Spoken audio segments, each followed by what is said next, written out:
Hi everyone, my name's Anne-Marie. Welcome to Tricks and Techniques, 31 days in January, where we're going to cover lots of different things. Today we're going to be looking at die cutting. This is a die cutting machine. They come in all shapes and sizes. There's so many companies that make them. They're all brilliant. It just depends what you want to do. Today we're going to be looking at basic die cutting and embossing your die cuts. Not embossing folders, but embossing your die cuts. Now there's a distinct difference. For anybody who's new, this is a non-electric die cutting machine. Use it with a handle to turn, to push plates through the mouth of the machine. The pressure through the machine presses down through plates that you put in, which I'll show you in a minute or two, and they force the die through your paper or your cardstock to cut out something like this that basically gives you a shape or an image. So there we go. So that's just a basic happy birthday die that I've put through using like a burgundy cardstock, and we've cut that out. Non-embossing, just a simple die cut. Now the difference between embossing a die cut and not embossing is very plain on the leaf die. Now you can see this leaf I've die cut literally normal pressure through the machine, but then this leaf I've put it back through with the embossing mats that you get with your machine. So sometimes you need to play about with your dies to see if they need embossing, because not all of them do. The happy birthday one that I showed you, that didn't, but obviously the leaves and the little gold leaves that I've got here, they did need embossing.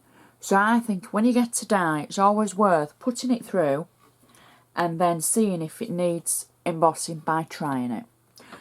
So you get your machine, and whether it's a platinum, a big shot, a cuttlebug, and there's so many others on the market, it's got this gap underneath here. Now I can't really show you because of the way my camera's angled, but then you get a base plate or a platform as it's called. Now that will sit on the base of the machine, and then you get your mats. 2 clear mats with your spellbinders and also your big shot. So you get 2 plain clear ones. So to cut a die object, a die cut object, you take your die, which I'm going to use an Anna Griffin die because I wanted to prove that even though you're using a spellbinder's machine, it doesn't matter whose range of dies that you use with it.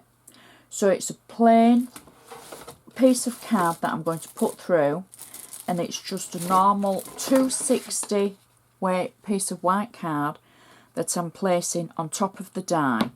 Now if you noticed, I put the die on top of one of the clear platform mats, and then I put the second one on top, and I simply turn the handle.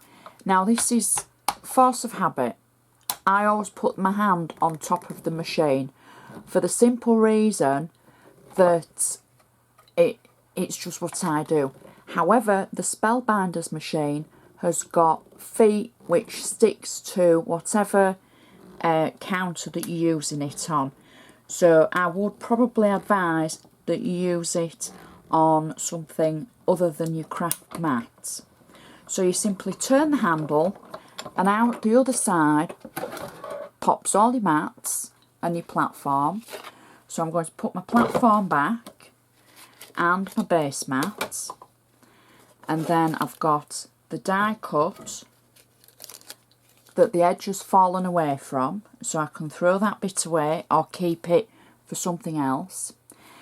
Now you can see how it's cut nicely, the die, but just before we put it back through to emboss it, I want to show you the difference of something. So I've already cut some here that are the same die as what we're going to use. So that's a plain, straightforward die cut. And then that's the embossed die cut. and it just finishes it off nicely. It gives it a little bit more detail, and it gives you just a finished look. So I pop it back on my base platform, and I take away the clear mats, and then I put on the top the embossing mat. The embossing mat, which is a silicone based rubber mat that simply goes on top of the die that's just sat on the platform, remember. And then we've got the hard embossing mat, and then we put that on the top, making sure our plates are straight, and we simply run that through, and it goes through nice and easily like butter.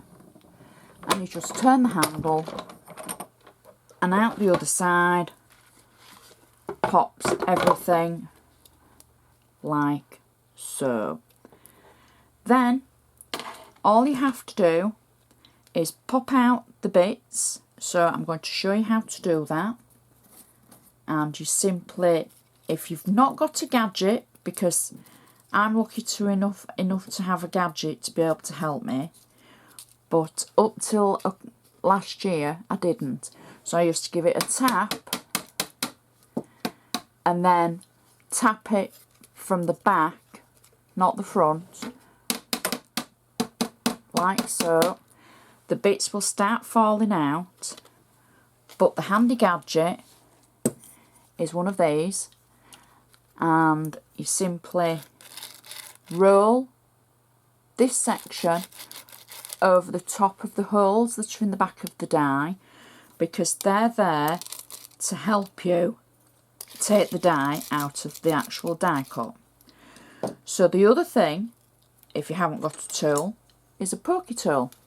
Again, the holes on the back of the die, you can push the actual little die cuts out, and then you can actually take your die out of the die cut itself.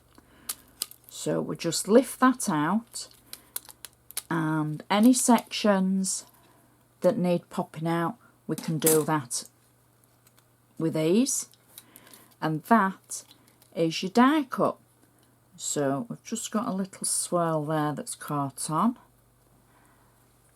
Nice clean embossed die cut, and that is as simple as that to use a die cutting machine and to make your die cut. And I know we've talked about using them before, and we use die cuts on lots of projects, lots of Anna die cuts, lots of dies from lots of fretwork and ornamental. We're going to be looking at a Spellbinders die cutting system tomorrow for stamping and die cutting. So this is the basis of all your die cutting and your embossing. Don't mix up your embossing your dies with embossing folders, because the two are very different. There's also embossing ink as well. But we want to emboss our dies just to get that finished look on them. And for any beginners that are just starting with card making, it's a great machine to invest in, because you're going to use it on every project virtually that you ever do. So I'd just like to say thank you very much for watching this Tricks and Techniques. We've got 31 days, lots and lots of different things. So please keep watching. I hope you've enjoyed this, and I'd just like to say thanks for watching. I'll see you next time.